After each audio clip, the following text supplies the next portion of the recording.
Magandang buhay po sa lahat at welcome na welcome po kayo dito sa aking Mathematics Tagalog tutorial. Sa video na ito ay papaliwanag ko sa inyo about central tendency on how to calculate the mean, median, and mode. So, ang given po dito ay ungrouped data. Pag sinabi po nating ungrouped data, individual scores ang given. So, ngayon, how to calculate the mean, median, and mode. So, ipapaliwanag ko po yan sa inyo step by step. Okay, so let's start.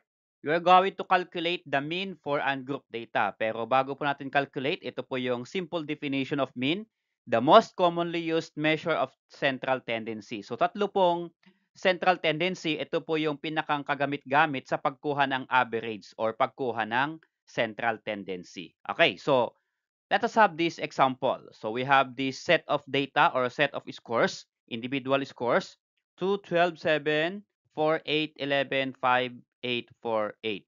Now, kakalculate po natin yung mean. So what is the formula in calculating the mean? So ito lang po yung kanyang formula. X var. So kapag nakita po niyo yung symbol na ito po yung symbol ng mean. Ano po? So X and then may var sa taas. So that is mean. Is equal to, itong sigma sign na nandito ay summation. Ibig sabihin ng summation, you are going to add all ang xi scores. So add all the scores and then divide by total number of scores n. Okay, so ilan po ba yung ating total scores or total data? So count natin. 1, 2, 3, 4, 5, 6, 7, 8, 9, 10. So there are 10 total scores or iyan po ay n. Okay. So let's try. Summation of scores. So i-add daw natin lahat ng scores. So 2 plus 12 plus 7 hanggang plus 8 sa dulo. Okay? So i-add na natin yan lahat. Okay? Divide by the total scores, ang total scores po natin o kung ilan yung scores or data, yan po ay 10 na nakuha natin kanina. So add natin.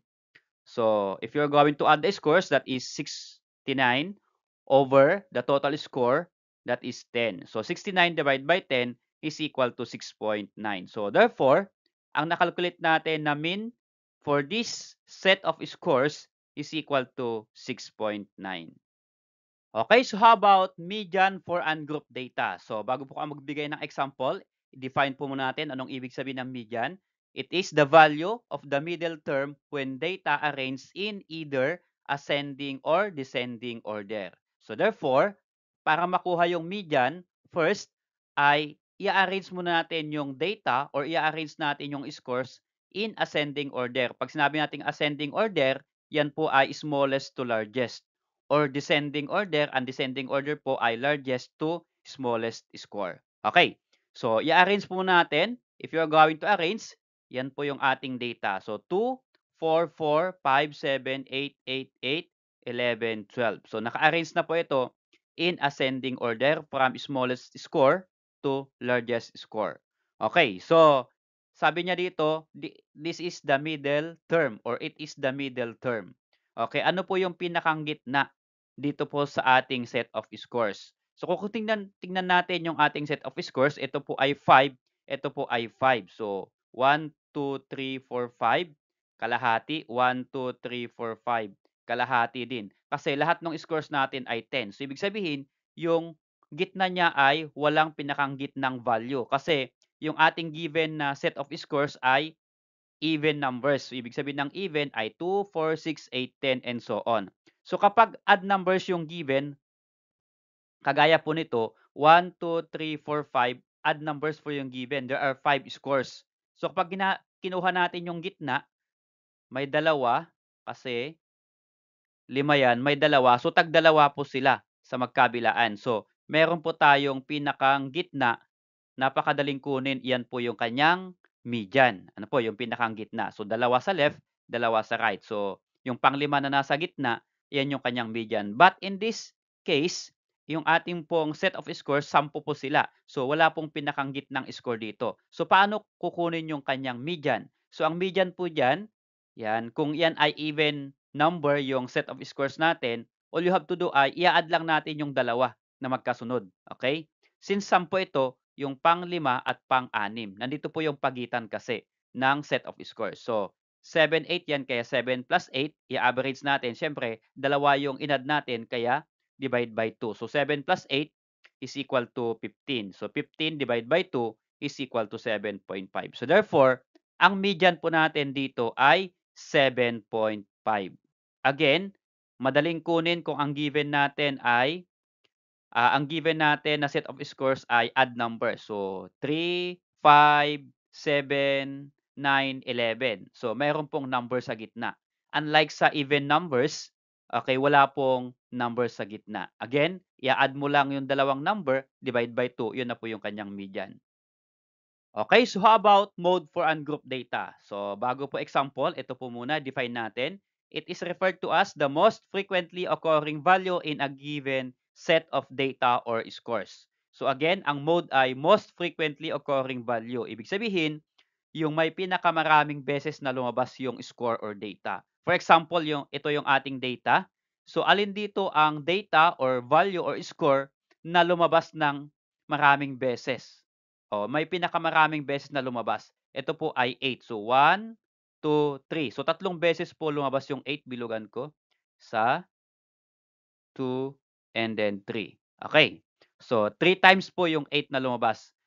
Pwede rin po yung 4, kaya lang dalawang beses lang po yung 4. So ang may pinakamarami dito ay 8. So again, kung nalilito po kayo sa pagpili ng may pinakamaraming beses na lumabas na score, ito, pwede nyong i-arrange in ascending order. So, ito, in-arrange ko so itong data, 2, 4, 4, 5, 7, 8, 8, 8, 11, 12. So, 8 ang may pinakamaraming beses na lumabas. So, therefore, ang mode natin dyan ay 8. So, yan, ang pinakamadaling way ng pagkuha ng central tendency ay mode. So, hahanapin lang natin yung may pinakamaraming data. Okay? Yun na po yung kanyang mode. So, how about kung parehong dalawa, okay? O dalawa po yung lalabas na mode natin. For example, ito, sa set of numbers, yung 4 po ay dalawang beses at yung 8 ay dalawang beses. Okay, so pareho pong tagdalawa. Pwede po bang dalawa ang mode? So pwede po. Ang mode po natin yan ay 4 and 8. Ang tawag po natin dyan kapag dalawa po yung mode natin ay bimodal. Okay, so how about tatlo yung modes natin? Pwede po. Okay, ang tawag po diyan kapag tatlo na yung makukuhang mode natin ay multimodal. Okay, so 3 hanggang pataas na mode ay multimodal. O for example naman, wala pong mode o wala pong naulit na number ng data. So 1, 2, 3, 4, 5, 6, 7, 8, 9, 10. So pwede po bang walang mode? So pwede po. Ang tawag doon, no mode. Okay, so magbigay po ako ng activity to master the lesson. For example, ito po yung ating question, multiple choice po ito. Ito po yung karaniwang tanong kapag ang topic ay mean, median, and mode. Okay, number 1, for the set of data consisting of 8, 8, 9, 10, 10, which statement is true? A, mean is equal to mode. B, median is equal to mode. C, mean is equal to median. D, mean is less than median. Okay. So, hindi po natin pwedeng hulaan. Kailangan malaman po natin kung ano yung mean, median, at mode dito sa set of scores para ma-relate natin kung sila ba ay equal or less than. So, dito po sa ating choices. Okay, so calculate natin yung mean, median, mode. Unahin natin yung mean. So, ang formula ng mean ay summation of scores, i-add natin yung scores divided by total of scores. So, i-add natin yung 8, 8, 9, 10, 10. Okay? Add natin. So, 8 plus 8 plus 9 plus 10 plus 10. And then, ilan yung score? 5 po, kaya divide by 5. So, if you're going to add 45 divided by 5, that is equal to 9. So, therefore, ang ating pong mean ay 9. How about median? Ang median po natin, pinakamadaling kunin o madaling kunin, i-arrange lang natin yung score in ascending order. So, naka-arrange na po siya 8, 8, 9, 10, 10. So, ano po yung median natin to? Yung pinakang gitna. Ang pinakang gitna natin dyan ay 9. Ano po? Kasi there are 5 scores. So, dalawa sa left, 8, dalawang 10 sa right. So, ang pinakang gitna natin ay 9. Okay. So, therefore, ang median natin ay 9. Okay? And how about yung mode? Again, yung mode po, yung pinakamaraming beses na lumabas yung score. So, yung 8, dalawang beses, yung 10, dalawang beses. So, pareho po silang tag-dalawa.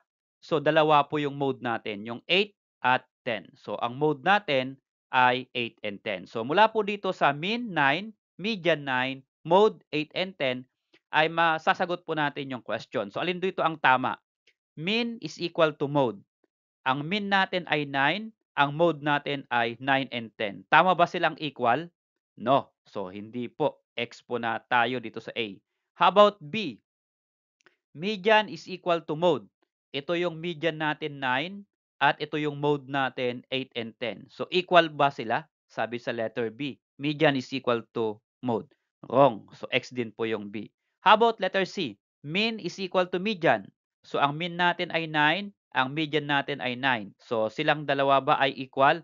Yes, equal po sila. So, therefore, yan yung ating sagot. So, tignan natin yung letter D. Mean is less than median. So, ito yung mean, ito yung median. Less than ba? No, equal sila. So, ang sagot natin dito ay letter C. Okay, for number 2 question. Ito po yung ating question. Anna's grades in her first 3 tests in science are 86, 68, and 79. What grade must she obtain on the fourth test to get an average of 78? Letter A, 76. Letter B, 77. Letter C, 78. And D, 79. So, this number 2 question ay ibibigay ko pong activity ninyo. Try to post this video and then sagutan ninyo. Choose the letter of the correct answer. And at the end of this video ay andun yung computation, yung solution at yung sagot kung paano po na-compute yung kanyang grade on the fourth test. So, tingnan po ninyo sa end ng video na ito. Okay, so salamat po sa inyong panood. Kung nagustuhan mo yung video na ito, please click like and subscribe kung bago ka pa lang po dito sa aking channel. So this is the answer for number 2 question. The answer is letter D, 79. So dapat 79 ang makuha na grade ni Ana para mayroon siyang average na 78. So kung tama yung sagot mo, congratulations. Pag hindi naman, better luck next time.